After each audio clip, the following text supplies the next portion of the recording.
Marcos, capítulo 1, versos 12 e 13.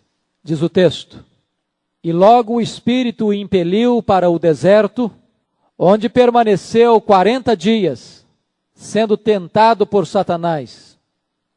Estava com as feras, mas os anjos o serviam.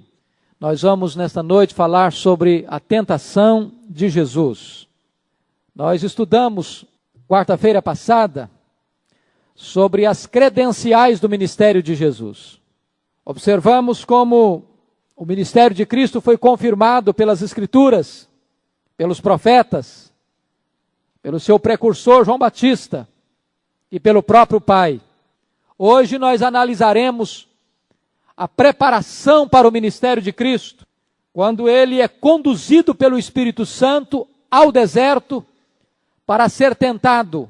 E vamos olhar aqui algumas importantes lições para o nosso ensino, para o nosso enlevo espiritual nesta noite. Primeiro ponto que eu chamo a sua atenção é a ocasião em que ocorre a tentação de Jesus. Com a sua Bíblia aberta comigo, por favor, você vai notar que o evangelista Marcos vai usar a sua expressão predileta e mais repetida neste evangelho, que é a expressão "e logo", imediatamente, em seguida. Esta frase "e logo" é repetida 41 vezes no evangelho de Marcos, dando-nos a impressão que Jesus está sempre em movimento, sempre em ação, sempre em atividade, saindo de uma coisa para outra. E esta expressão traz para nós a seguinte ideia: é que não há nenhum intervalo entre a glória do batismo e a dureza da tentação. Na verdade, Jesus vai repentinamente do sorriso aprovador do Pai para as ciladas do maligno. Jesus sai da água do Jordão para o fogo da tentação. Ele sai de um clima de céu aberto, da voz doce do Pai, da unção do Espírito Santo, imediatamente para um lugar de hostilidade, de solidão, para ser tentado pelo maligno. Esse é um fato extremamente interessante, consagração e provação. E você pode perceber um fato extremamente importante para nós, que o fato de nós termos a unção do Espírito, a aprovação do Pai, não nos isenta de sermos provados, de sermos tentados. Jesus acaba de receber a confirmação de que ele é Filho de Deus, o Espírito Santo vem sobre ele, longe de isso isentar de tentação, apressa os seus pés para o campo da prova. Veja você que a tentação de Jesus faz parte da agenda do Pai, faz parte do propósito de Deus, faz parte do plano de Deus para a vida e para o ministério de Jesus. Este fato é extremamente relevante também. Lá no Jordão, ficou provado que Jesus Cristo era Filho de Deus. Eis o meu Filho amado, em quem eu me comprazo. Mas agora, na tentação, é preciso que Jesus Cristo prove que ele é Filho do homem, que ele é verdadeiramente homem. E que como homem precisa vencer o maligno para poder cumprir a missão para a qual veio a este mundo. Isso é extremamente significativo. No Jordão é provado que ele é Filho de Deus. Mas é no deserto que precisa provar que ele é o homem perfeito. Porque se ele fosse derrotado pelo diabo no deserto, ele estaria desqualificado para cumprir a sua missão de ser o Redentor da humanidade. Preste atenção nisso. O fato de você estar cheio do Espírito Santo, de você ser amado do Pai, de você ter comunhão com Deus, longe de levar você a uma vida de comodidade, a uma vida palaciana, uma vida tranquila, muitas vezes, o fato de você ser cheio do Espírito Santo vai levar você para a arena da tentação, para o campo da prova, para o campo do fogo, onde você vai ser exposto às tentações mais agudas e mais intensas. Satanás não tem nenhuma pressa de tentar aqueles que já estão nas suas mãos, aqueles que já lhe pertencem, aqueles que já estão fazendo o seu jogo. Ele vai usar o seu arsenal mais pesado, as suas armas mais intensas e as suas tentações mais perigosas, exatamente para aqueles que pertencem a Deus, que estão fazendo a vontade de Deus. Segundo ponto que eu chamo a sua atenção é sobre o agente dessa tentação. Olha por favor o verso de número 12. E logo o Espírito o impeliu para o deserto. O Espírito Santo foi quem impeliu Jesus a ir para o deserto para ser tentado. Esta palavra impeliu aqui é uma das palavras mais fortes da Bíblia. Para você ter uma ideia, esta palavra foi usada só em Marcos 11 vezes para expelir demônios. Quando Jesus expele os demônios, manda embora os demônios da vida das pessoas. Era uma palavra extremamente forte, ousada. E aí, a ideia que Marcos quer passar com esta ideia de impelir é de que o Espírito Santo trouxe a Jesus uma grande urgência, encheu-o de uma forte urgência, moveu-o imperativamente para o deserto para ser tentado. É claro que nós não devemos concluir com isso que Jesus estava relutante, ou com medo, ou que Jesus estivesse vacilante em ir para o deserto. Não, absolutamente não. Mas na verdade o que o texto quer enfatizar é que naquela hora chegar o momento de Jesus Cristo ser levado para o campo da prova, para a arena de fogo, para o território de Satanás, para enfrentar Satanás em seu próprio território e vencê-lo. É como se nós pudéssemos entender o seguinte: o mesmo Espírito que desceu sobre Jesus instantes antes, como uma pomba, agora o impele na força de um leão, com a agilidade das asas da águia, para o deserto, para ele ser tentado pelo diabo, por Satanás. Com que objetivo? Com que propósito? Não era apenas para que Jesus Cristo experimentasse da nossa natureza humana, mas para que Jesus Cristo tivesse a experiência humana. Veja você que é por isso que Hebreus nos diz que Ele pode nos socorrer, porque quando você é tentado, e nós o somos, quando Jesus Cristo, então, como nosso sumo sacerdote, é invocado por nós na hora da nossa dor, da nossa angústia, da nossa fraqueza, Ele não apenas pode nos socorrer, mas Ele pode nos entender. Ele pode ser simpático conosco. Ele pode avaliar o que é que nós estamos passando. Ele pode perceber o drama que nós estamos vivendo, porque a Bíblia diz que Ele foi tentado em todas as coisas à nossa semelhança, exceto no pecado. Obviamente o propósito não era apenas para que Jesus Cristo fosse nosso modelo, mas para que Jesus Cristo fosse nosso refúgio e consolador.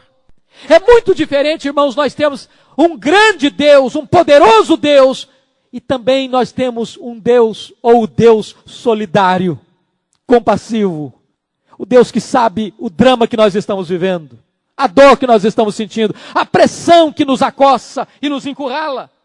É nesse sentido que Hebreus vai nos informar que nós temos agora um sumo sacerdote que pode se compadecer de nós, porque em todas as coisas foi tentado como nós, mas não pecou, mas não caiu, não naufragou.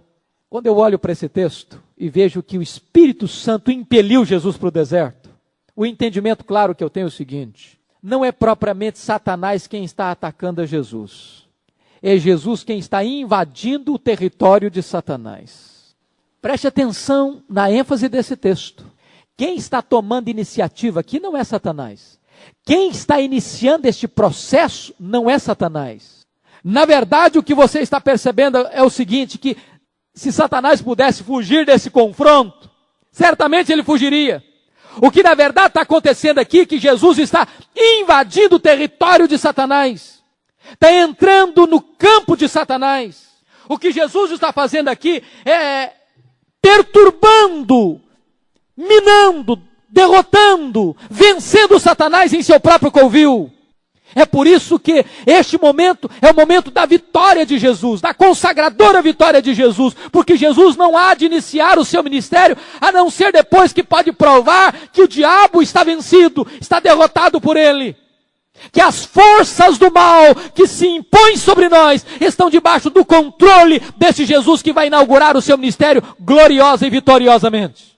É por isso que Marcos traz para nós o retrato do rei vencedor.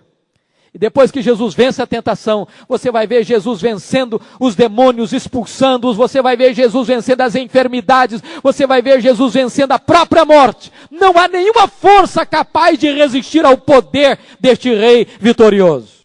Agora vamos entender isso. A tentação de Jesus é diferente da nossa, num aspecto. Quando você e eu somos tentados, nós somos tentados não apenas externamente, nós somos tentados também internamente. O que significa isso? Significa que você e eu temos uma natureza caída. Quando Satanás sussurra no nosso ouvido uma tentação, há como que um eco dentro de nós para atender a este sussurro. A tentação encontra eco dentro de nós. É por isso que o presbiteriano escocês Robert McCain disse que nós somos como que um campo de pólvora. Quando o fogo da tentação chega, encontra como que um terreno propício. E McCain dizia o seguinte: eu procuro sempre molhar este campo de pólvora com o óleo, com a água do Espírito Santo, para que este fogo não se alastre em mim. Quando Jesus foi tentado, ele não foi tentado internamente. Tiago diz que nós somos tentados pela nossa própria cobiça. Jesus não foi tentado internamente. Não havia cobiça nele, não havia eco dentro dele de uma natureza caída para ceder à tentação. Por isso a tentação de Jesus foi diferente, porque ela foi absolutamente externa. Não havia nele qualquer resposta de cobiça para cooperar com a voz tentadora. Por esta razão, irmãos, estejamos muito atentos a esse detalhe. Nós não devemos procurar a tentação, pensando que ela seja propósito de Deus para nós. Não devemos caminhar com os nossos próprios pés rumo à tentação. Ao contrário, Jesus nos ensinou a orar dizendo: não nos deixes cair em tentação. Precisamos estar então atentos a esse detalhe. Não vamos entender o texto equivocadamente, porque o Espírito Santo impele Jesus para o deserto para ser tentado. Então deixa-me caminhar também nessa mesma direção. Porque se Jesus foi conduzido pelo Espírito Santo para o deserto para ser tentado, então eu também vou caminhar com os meus pés para ser tentado. Não entra nessa não. Não entra nessa não. A Bíblia nos ensina a resistir o diabo para ele fugir de nós. E a orar ao Pai: Pai, não nos deixes cair em tentação. Vamos a um outro ponto, queridos irmãos. Vamos olhar um pouquinho agora sobre a questão do tentador. Veja você, no versículo 13, que o Espírito Santo o impeliu para o deserto, onde permaneceu 40 dias, sendo tentado por Satanás. O tentador aqui é Satanás. Veja você que Satanás não é apresentado para nós como um ser mítico, como um ser lendário, como uma ideia subjetiva, como uma energia negativa. Ao contrário, Satanás é apresentado como uma personalidade que pensa, que sente, que tem estratagemas, que usa armas, que é inteligente, que articula planos, que muda de planos, que usa armas e arsenais diferenciados, como um ser que arquiteta, que planeja. A Bíblia menciona esse ser como um anjo caído, como um ser maligno, perverso, assassino, mentiroso, ladrão. A Bíblia refere-se a este personagem como a antiga serpente, como o dragão vermelho, como o leão que ruge, como o destruidor, como Deus desse século, como príncipe deste mundo, como espírito que atua nos filhos da desobediência. A Bíblia diz que este adversário, ele não descansa, ele não tem férias. Ele batalha contra nós diuturnamente, sem trégua, sem pausa. A Bíblia diz que ele é o seu grande alvo é perseguir o Filho amado de Deus e a noiva do Filho de Deus, a igreja. Sua obsessão é frustrar o propósito de Deus. Notem vocês que este arqui-inimigo foi quem tentou Eva e Adão lá no Éden, persuadindo-os a pecar. Foi ele quem tentou Jesus no deserto, mas é fragorosamente derrotado. Se no jardim os nossos pais pecaram, no deserto o segundo Adão triunfa sobre ele.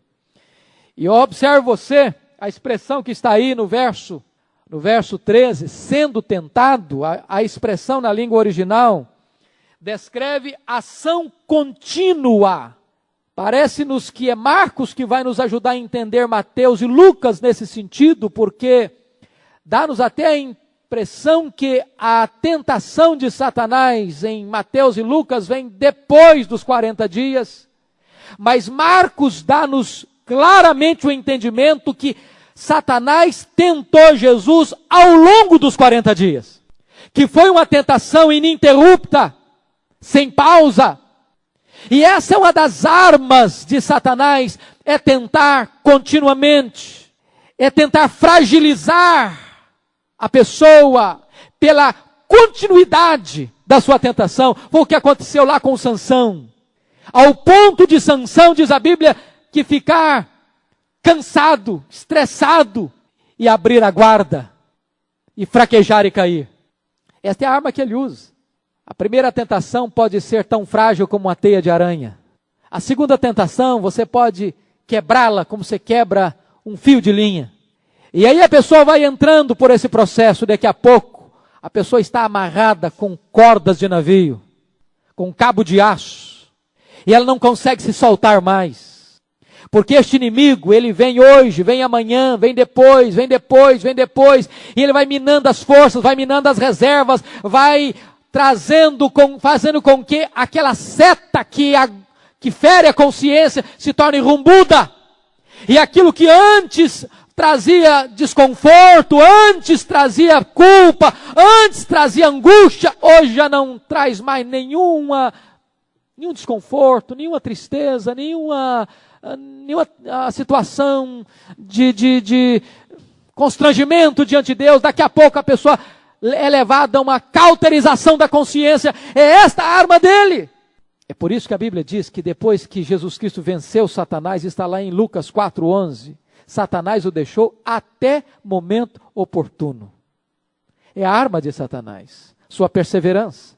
Ele tentou Jesus 40 dias, 40 noites, sem cessar, sem pausa, sem trégua.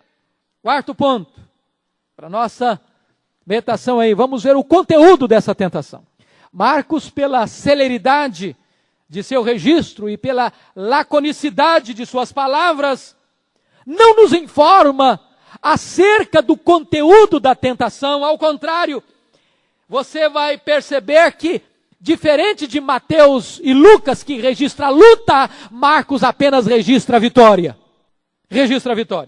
Mas nós vamos aprender com Mateus e Lucas quais foram as 3 setas principais de Satanás nessa luta, ou nesta tentação. Em primeiro lugar, a tentação apelou para as necessidades físicas de Jesus. Jesus estava jejuando há 40 dias. Seu corpo certamente estava debilitado. Se você nunca leu nada sobre isso, vale a pena você ler. Qual é o processo de mudanças físicas, emocionais e até psíquicas num jejum de 40 dias? As agonias físicas, os momentos muitas vezes de desespero, às vezes chega ao ponto de falta de lucidez. E neste momento em que Jesus Cristo está exposto, porque era verdadeiramente homem, a todas as fragilidades de um jejum de 40 dias, e ao longo desses 40 dias, Satanás tenta minar, explorando suas necessidades físicas e até suas fraquezas físicas, de fome, de cansaço, de fadiga, de dor. Se você perceber, Satanás tenta Jesus propondo uma coisa boa por um método mau. A coisa boa era atender sua necessidade física. Por um método mau, seguindo um conselho do próprio Satanás. Não é essa uma maneira de tentar? Uma coisa boa, passar na prova. Uma coisa errada, colar na prova para poder passar. Uma coisa boa, passar no vestibular. Uma coisa má, subornar, comprar a inscrição por dinheiro. Uma coisa boa, passar num concurso. Uma coisa má, dar propina por trás dos bastidores para ter a vaga garantida. Uma coisa boa, ganhar uma concorrência. Uma coisa má, comprar a concorrência na véspera, para que os outros participantes fiquem com cara de tacho. Essa é a artimanha de Satanás. Propor uma coisa boa por um método mau. Notem vocês que nessa primeira tentação de Satanás, ele está pondo em dúvida a bondade de Deus e a providência de Deus. Você é filho de Deus e passando fome? Se Deus é bom, por que você está com fome?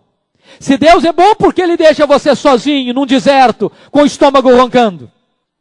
Vejam vocês que mais do que isso, Satanás usa os dois pontos, o ponto forte e o ponto fraco de Jesus. Eu vou explicar o que é ponto fraco. Ponto forte é a divindade de Jesus. Porque Jesus acabara de ouvir no Jordão: eis o meu filho amado em que eu me comprazo. Já que és filho de Deus, transforma essas pedras em pães. Usa o poder que tu tens. Ponto fraco, Jesus estava com fome. Portanto, com uma necessidade emergente, necessidade básica, e ele explora esse campo. Não tenha dúvida, meus irmãos, Satanás conhece os nossos pontos fortes e os nossos pontos fracos, e ele sempre vai tentar encontrar uma brecha na nossa vida nessas áreas. A segunda tentação apelou para o orgulho espiritual. Levou Jesus ao pináculo do templo, diz: atira-te daqui para baixo.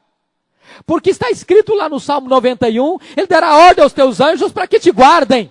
E preste atenção nisso, porque se na primeira tentação, Satanás tentou induzir Jesus a desconfiar da providência de Deus, na segunda tentação ele tentou induzir Jesus à presunção e à confiança falsa e temerária na proteção de Deus. Olha como é que Satanás é versátil. Primeiro ele tenta levar Jesus a duvidar da bondade de Deus. Agora ele está tentando levar Jesus a confiar demais na providência de Deus. Uma presunção. Notem vocês que agora ele tenta Jesus com a Bíblia. Está escrito: dará ordem aos teus anjos para que te guardem. Só um detalhe: o diabo, sempre que o diabo citar a Bíblia, acautele-se, porque ele é um péssimo exegeta. Ele é um mau intérprete. Ele citou o Salmo 91, mas não citou todo. Para que te guardem todos os teus caminhos. Isso ele não citou. Porque, na verdade, a palavra de Deus na boca do diabo não é palavra de Deus, é palavra do diabo. Porque ele usa a palavra para tentar e não para salvar. Ele usa a palavra para tentar, para derrubar e não para edificar. Acautelemo-nos quando alguém usa a palavra de Deus para tentar. Terceira tentação, ele apelou para a ambição e o amor ao poder. Quando ele percebeu que Jesus estava comprometido com o projeto do reino, de estabelecer o reino, ele chega para Jesus: não, eu vou te oferecer um reino que não passe pela cruz, que não passe pelo sacrifício, que não passe pelo derramamento de sangue. Se prostrado me adorares, dar-te-ei o reino. Mas o Senhor Jesus Cristo rebate esta tentação, citando as Escrituras: somente ao Senhor Deus adorarás. Quando Jesus usa a espada do Espírito de maneira correta, ele triunfa sobre estes setas, sobre estas propostas sedutoras de Satanás. Vamos ver em quinto lugar, irmãos, a tentação de Jesus. Vamos ver a questão das circunstâncias. Destacamos 5 fatores aqui hostis que Jesus enfrentou nessa tentação. Primeiro, olha aí por favor, versículo 12: logo o Espírito o impeliu para o deserto. Olha o deserto. E esse deserto aqui é diferente do deserto do versículo 4. Apareceu João Batista no deserto. Esse deserto que Jesus está sendo tentado é diferente daquele deserto onde João Batista estava pregando e batizando. Esse deserto aqui é um deserto severo, agressivo. Este deserto aqui, segundo os estudiosos, ficava ali na região de Jericó. Era um deserto de montanhas e cavernas, de areias escaldantes durante o dia e de clima gelado durante a noite. Era um lugar de desolação e de solidão. Note você uma coisa. Note você uma coisa. Os homens caem muito mais no deserto da solidão do que nos lugares públicos. Já perceberam isso? Em público as pessoas teatralizam. Em público as pessoas mantêm a pose. Em público as pessoas mantêm a máscara. Mas as pessoas são quem elas são quando elas estão na solidão do deserto. É lá no anonimato do deserto. É quando você está sozinho. É quando você está sem ser observado. É quando você está no seu quarto trancado. É quando você está numa região que ninguém lhe conhece. É quando você está ilhado dos olhares observadores. Esta pessoa que você é lá, esta pessoa é quem é você verdadeiramente. Diz a palavra de Deus que o deserto é o local da prova, da tentação. Porque também o deserto é o campo de treinamento de Deus. Por isso o Espírito impeliu Jesus para o deserto, para que Jesus vencesse o diabo no campo do diabo. Segunda coisa que eu chamo a sua atenção aí como circunstância, é que o verso 13 nos informa que Jesus permaneceu no deserto 40 dias. E 40 na Bíblia é o número da provação. 40 dias durou o dilúvio. 40 dias durou o jejum de Moisés no Sinai. 40 dias durou a peregrinação de Elias até o Horebe. 40 anos foi a peregrinação do povo pelo deserto. 40 dias é o jejum de Jesus no deserto. 40 dias. Tempo de prova, de tentação sem pausa. Onde o inimigo vai usar todas as suas armas, todo o seu arsenal. Onde ele vai usar todos os seus estratagemas. Vejam vocês que Jesus não é tentado dentro do templo, que Jesus não é tentado no batismo, no meio da multidão, mas que Jesus é tentado no deserto, e tentado 40 dias ininterruptamente. Quando ele está sozinho, quando ele está com fome, quando ele está esgotado fisicamente.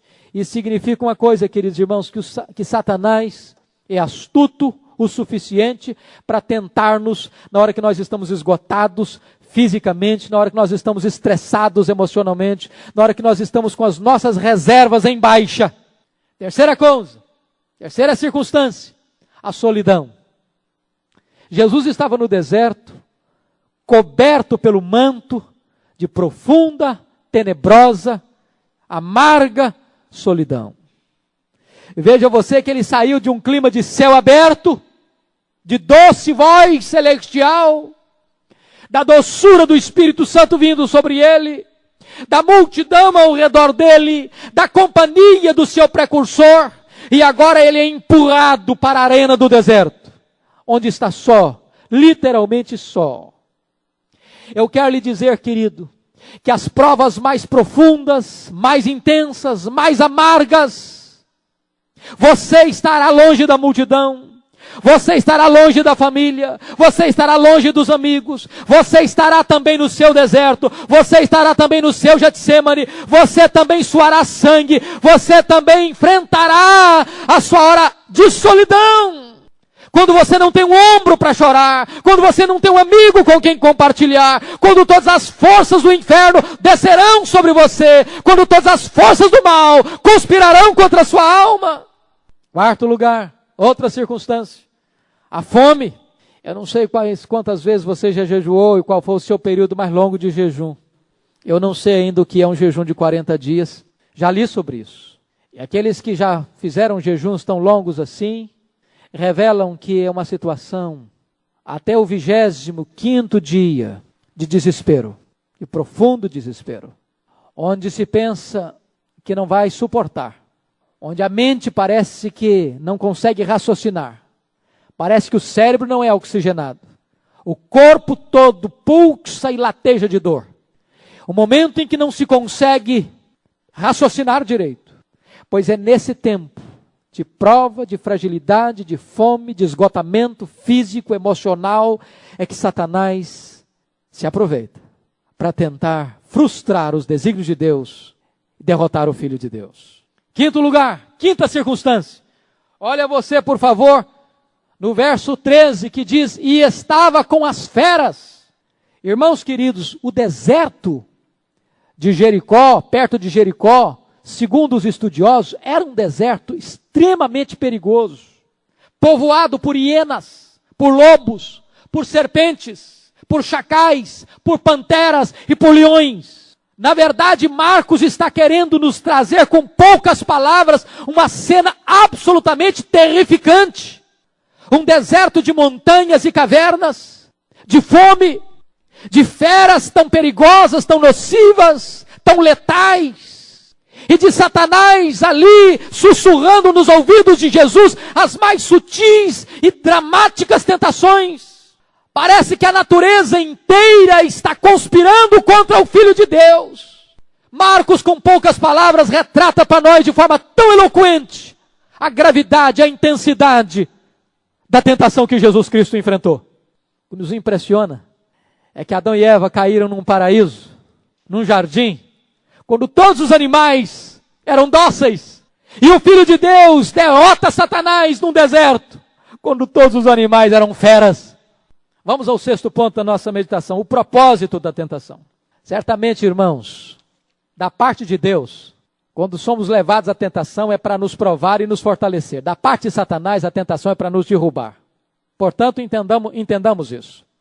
O Espírito Santo impeliu Jesus para o deserto para ser tentado, para que ele fosse fortalecido e para que ele derrotasse o inimigo.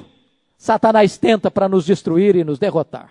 Mas vamos ver quais são os propósitos da tentação de Jesus. Em primeiro lugar, Jesus foi tentado para provar sua perfeita humanidade. Para ser o nosso Salvador, ele tinha que ser verdadeiramente Deus e verdadeiramente homem. E como verdadeiramente homem, ele tinha que ser tentado e ser provado e vencer Satanás. Ele foi tentado em todas as coisas, diz Hebreus. É por isso que ele pode nos socorrer, porque venceu a tentação. Segundo lugar, Jesus foi tentado para ser o nosso exemplo. Ser o nosso exemplo. Se ele era perfeitamente homem e ele venceu a tentação, nós também podemos vencer. Nós temos um sumo sacerdote que pode compadecer-se de nós, porque foi nosso precursor e foi nosso exemplo e é o nosso ajudador. Terceiro lugar, Jesus foi tentado para derrotar o diabo. E agora, quando nós somos empurrados para a arena da tentação, nós estamos enfrentando um inimigo que já foi vencido, que já foi derrotado. Alguém já disse com propriedade, agora nós podemos entrar nesta luta com um cântico de vitória. Sétimo lugar, irmãos, as armas da vitória. Vamos ver se Jesus venceu, que armas ele usou. Em primeiro lugar, ele usou a arma da oração. Tanto Mateus quanto Lucas nos informam que Jesus foi para esse deserto e ele orou. Preste atenção nisso. A causa da derrota não é a presença do inimigo, mas a ausência de Deus. Preste atenção nisso. A causa da derrota não é a presença do inimigo, mas a ausência de Deus. Se você ora, você vence. Se você ora, você triunfa. Se você ora, você se associa com o mais forte, com o Todo-Poderoso, com o Onipotente. Segunda arma que Jesus usou foi o jejum. E o que é jejum? Jejum é fome de Deus. Jejum é saudade de Deus. Jejum revela para você que Deus é mais urgente e necessário na sua vida do que as suas necessidades mais básicas e mais urgentes. Irmãos, aqui tem um ponto que eu gostaria de chamar a nossa atenção. Se o Filho de Deus começa o seu ministério com 40 dias de oração e jejum, e nós não precisaríamos ser preparados, treinados, exercitados em oração e jejum? Para mim, a melhor definição de jejum é a definição do Dr. John Piper, quando ele pergunta de maneira muito sensata, por que jejuamos? Por que jejuamos? A Bíblia diz que se nós, quer comais, quer bebais, quer façais qualquer outra coisa, fazei tudo para a glória de Deus. Se nós comemos para a glória de Deus e jejuamos para a glória de Deus, qual é a diferença entre comer e jejuar? E ele responde, sabiamente, é que quando você come, você se alimenta do símbolo, o pão da terra, é símbolo do pão do céu. Mas quando você jejua, você se alimenta da essência, você se alimenta do próprio pão do céu, você se alimenta de Deus. Jesus Cristo, quando jejuou, estava dizendo o seguinte, comunhão com o Pai para mim é mais importante do que pão, porque não só de pão vive o homem, mas de toda a palavra que procede da boca de Deus. Ele venceu porque jejuou. Terceiro lugar, Jesus usou a arma da palavra de Deus.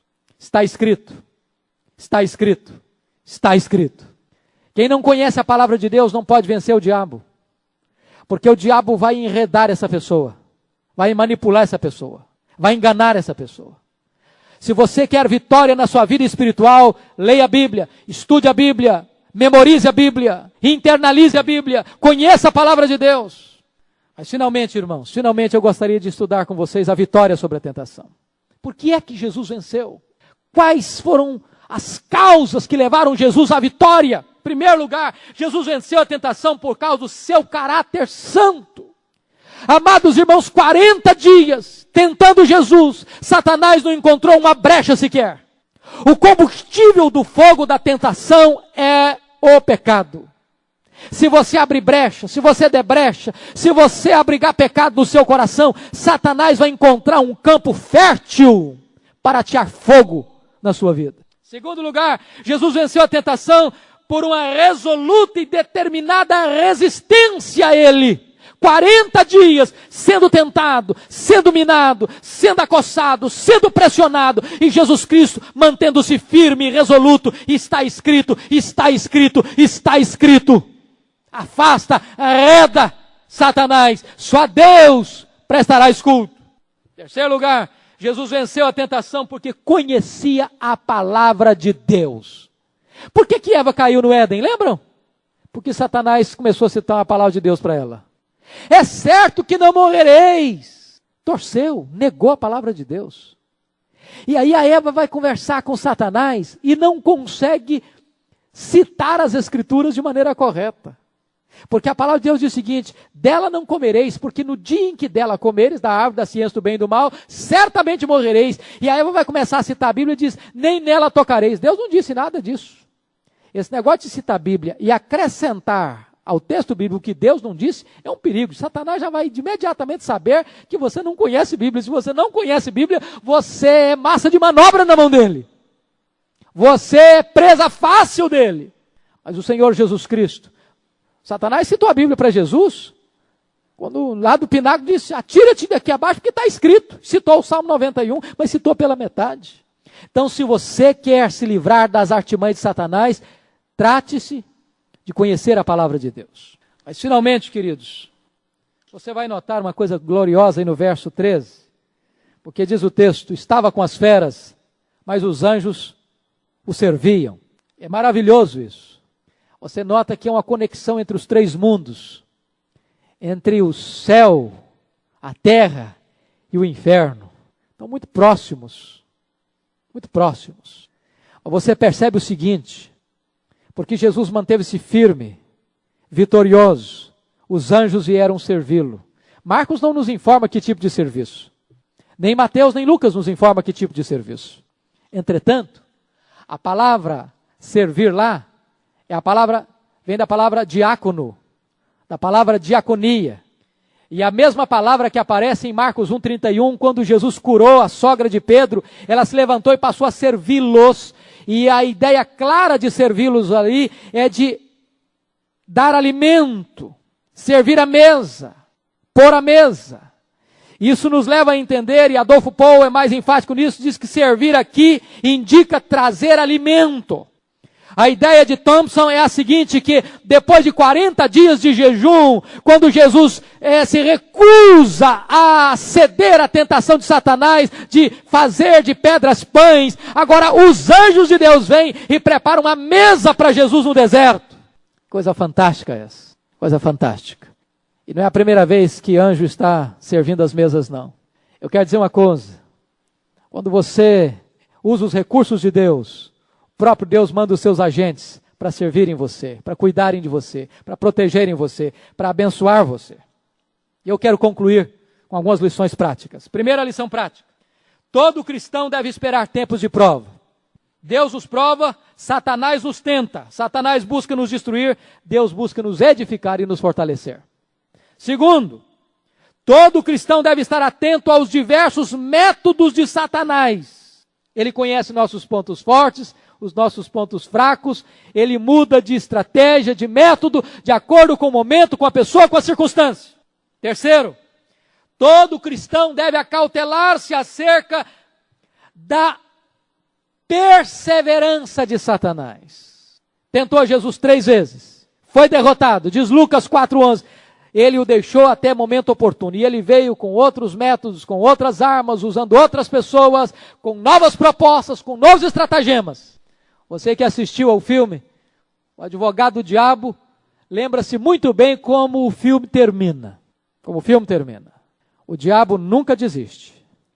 Ele sempre vai mudar de método. Nunca vai desistir e arriar as armas na sua tentativa de enredar os filhos de Deus. O segredo da vitória é permanecer firme, resoluto e perseverante. Quinta lição, prática. Todo cristão deve buscar em Jesus o exemplo e o socorro na hora das tentações. Quando você estiver sendo provado, tentado, lembre de Jesus. Recorra a Jesus, clame por Jesus, busque a Jesus. Amados irmãos, certamente se Sansão tivesse clamado pelo socorro de Deus, seu destino seria outro. Se Davi tivesse buscado o socorro de Deus, lá no seu palácio, seu destino seria outro. Na hora que você estiver sendo pressionado, acossado, tentado, e você estiver com as suas reservas completamente esgotadas, clame ao Senhor, grite por socorro.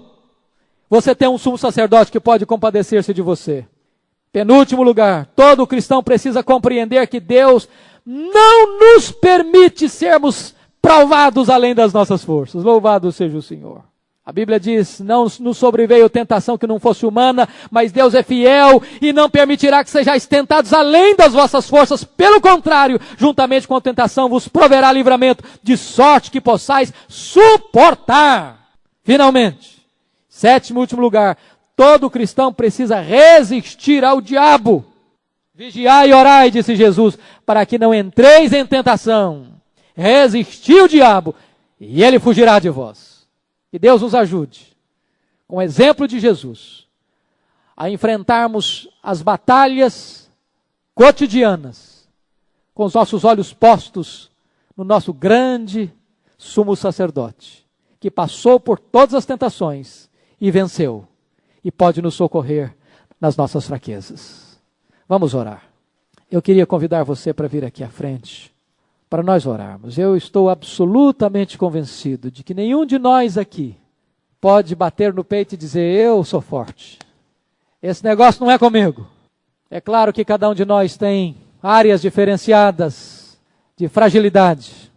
Alguns são mais tentados na área sexual, outros são mais tentados na área de dinheiro, outros são mais tentados na área de vaidade. Eu não sei quais áreas você tem sido exprimido, atacado, fustigado. Mas eu estou certo de uma coisa, Deus é poderoso para nos dar vitória. Precisamos nos manter perto do Senhor. Precisamos buscar socorro no Senhor. Vitória naquele que é o onipotente e todo-poderoso. Vamos clamar ao nosso Deus. Deus está neste lugar. Ele é o Deus que nos fortalece, que nos adestra as mãos para a batalha. Ele é aquele que pode fortalecer a nossa vida. Busque o Senhor, clame por socorro. Ele vai, certamente, trazer alívio, trazer força, trazer vitória para o seu povo nesta noite.